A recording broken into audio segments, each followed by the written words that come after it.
Oke, bayangin begini ya. Kamu lagi duduk santai bareng teman-teman, ngopi sore-sore, tiba-tiba ada yang nanya, "Eh, Tuhan bisa nggak sih bikin batu yang nggak bisa dia angkat?" Kamu langsung diem, antara pengen jawab tapi takut salah, atau justru malah ketawa dan bilang, "Loh, iya juga ya." Kira-kira kalau Allah membuat itu, apa nanti dia nggak repot sendiri ya? Atau kalau Allah nggak bisa membuatnya, berarti dia bukan maha kuasa dong. Wah, makin bikin pusing nih. Pertanyaan ini sudah dipakai sejak ratusan tahun lalu. Bukan cuma buat lucu-lucuan, tapi juga untuk menyerang konsep bahwa Allah itu maha kuasa. Tapi tenang, hari ini kita akan bahas secara tuntas, pakai cara berpikir sehat dan terang iman kita. Di video kali ini, kita akan mengurai paradoks ini sampai tuntas. Bukan buat ngetes kekuatan otak kamu ya, tapi supaya kita makin paham seperti apa sesungguhnya definisi maha kuasa itu. Sebelum lanjut, tulis di kolom komentar. Menurut kamu, pertanyaan ini cerdas, nyeleneh, atau justru menjebak? Kasih tahu alasan kamu ya.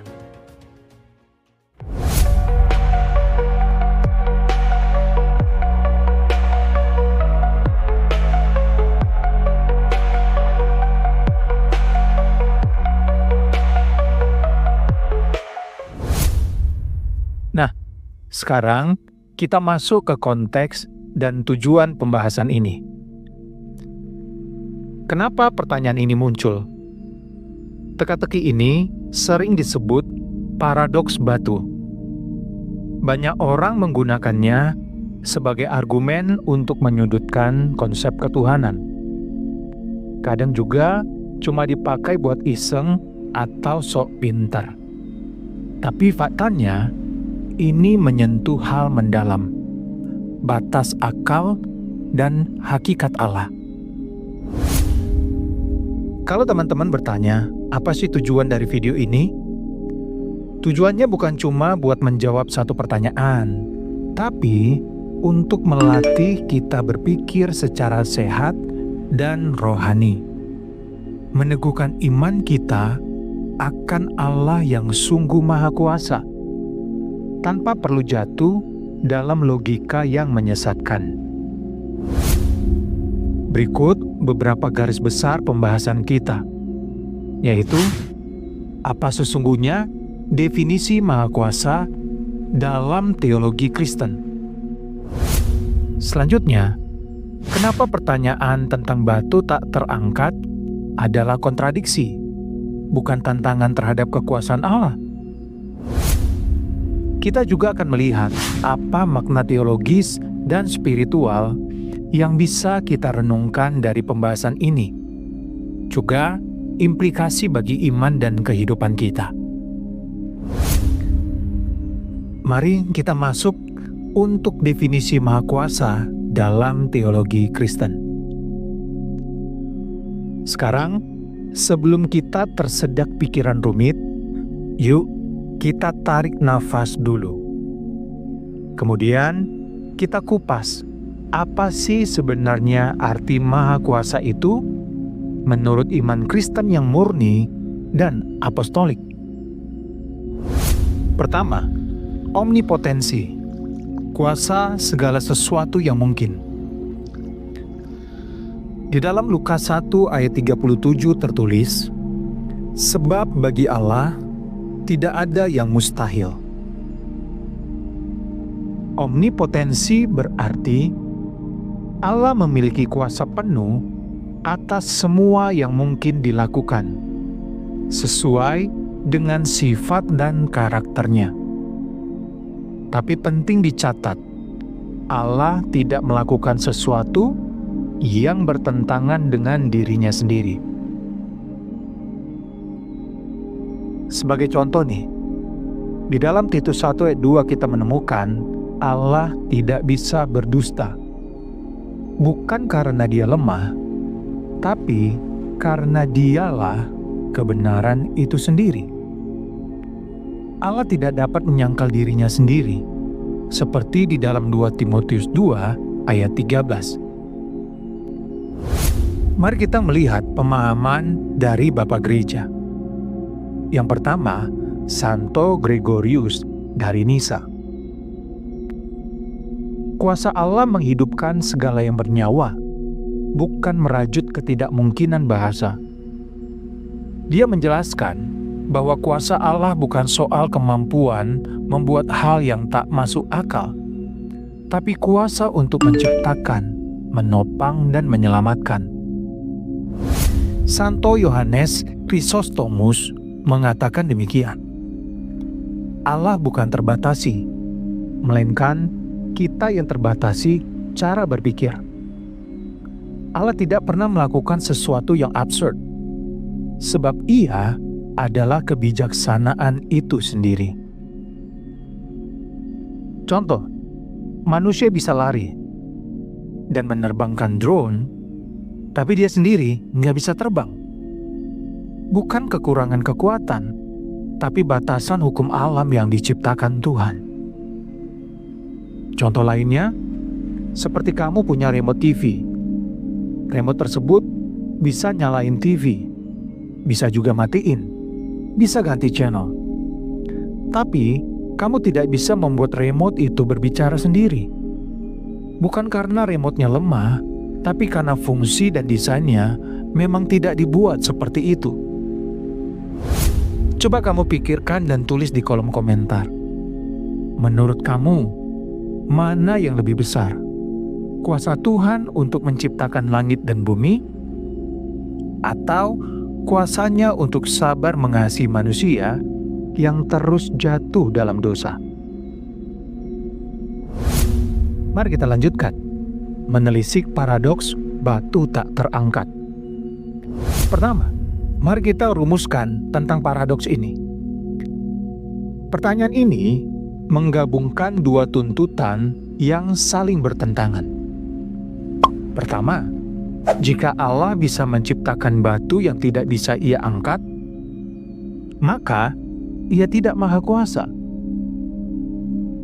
Kedua, jika Allah tidak bisa menciptakan batu yang tidak bisa Ia angkat, maka Ia juga tidak maha kuasa. Dua-duanya adalah jebakan logika, bukan suatu situasi nyata yang dapat terjadi.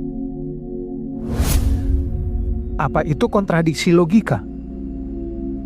Seperti ini. Permintaan seperti, buatlah segitiga berbentuk lingkaran. Atau, buatlah angka genap yang ganjil. Itu bukan tindakan, melainkan permainan kata yang mustahil secara definisi. Analogi ringan dan kocak nih. Bisa nggak Tuhan menciptakan makhluk hidup yang 100% mati? Bisa nggak kamu tidur sambil jogging? Terdengar lucu, karena memang tidak logis. Nah, mengapa ini bukan ujian nyata untuk Allah? Karena ini bukan permintaan rasional yang menggambarkan realitas. Allah tidak dipermalukan dengan permainan kata, karena kuasanya bukan panggung sulap, tapi realita yang penuh hikmat. Sebagai refleksi bagi kita kadang merasa pintar saat menemukan pertanyaan licin seperti ini. Padahal sebenarnya kita sedang bermain dengan absurditas. Menyadari hal ini membawa kita pada kerendahan hati dan kejujuran akal budi. Kita sering terjebak oleh kata-kata loh. Contoh sehari-hari, aku lapar, tapi kenyang. Sebuah logika yang kacau. Solusi teologis dan peran akal sehat. Pertama, paradoks bukan batas kuasa Allah. justru memperlihatkan bahwa Allah lebih tinggi daripada semua permainan kata manusia. Kuasanya tidak diukur lewat kemampuan menuntaskan kontradiksi logika, tapi lewat karya nyata, penciptaan, pemeliharaan, dan keselamatan. Allah overshadows semua logika yang bermakna.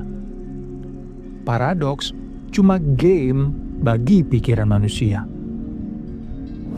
Kedua, pembatasan diri Allah sama dengan kekuatan kasih. Di dalam inkarnasi, firman Allah menjadi manusia, mengambil wujud makhluk yang rapuh. Yohanes 1 ayat 14. Bukan karena lemah, tapi karena kasih yang luar biasa. Silakan lihat Filipi 2 ayat 7 sampai dengan 8. Ini contoh pembatasan diri yang justru menunjukkan keagungan kuasanya. Ketiga, peran akal sehat. Kekristenan menghargai rasio yang disinari oleh wahyu ilahi. Akal dan iman tidak bertentangan, tapi saling melengkapi. Kita dipanggil menghargai logika, tetapi juga mengakui batasannya.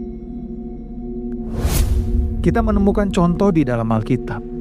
Yesus memilih tidak menjawab semua pertanyaan jebakan yang orang Farisi ajukan. Di dalam Markus 11 ayat 27-33. Karena tidak semua pertanyaan layak dijawab. Terkadang jawaban terbaik adalah diam, lalu membiarkan hati kita mengalami perubahan.